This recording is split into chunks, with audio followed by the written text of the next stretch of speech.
দাদা ভাই নমস্কার।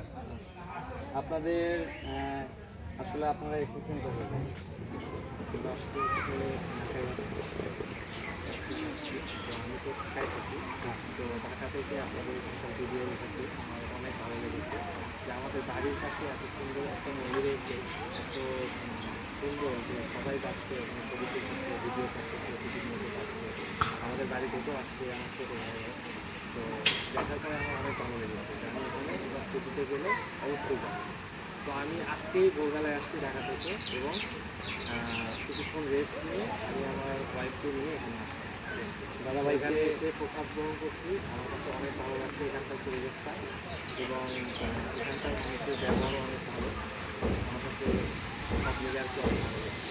দাদা ভাইকে অসংখ্য অসংখ্য ধন্যবাদ। ওনারা দাদা ভাই আসলে অত্যন্ত সারভাইভ করে এখানে এসেছেন, তো অসংখ্য অসংখ্য ধন্যবাদ দাদা ভাইকে।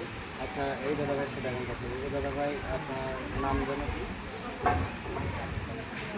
কাজল দাদাকে অসংখ্য ধন্যবাদ। আর কাজল দাদারা কিন্তু আমার ভিডিওগুলো আসলে নিয়মিত দেখে, এই জন্য দাদা ভাইকে অন্তরের স্থল থেকে আবারও প্রণাম জানিয়ে দিচ্ছি। প্রণাম। আপনারা যে এসেছেন, মন্দিরে এসেছেন, এটা আসলে আমাদের জন্য গর্বের বিষয়। তো অসংখ্য অসংখ্য ধন্যবাদ সবাইকে। হর হর মহাদেব।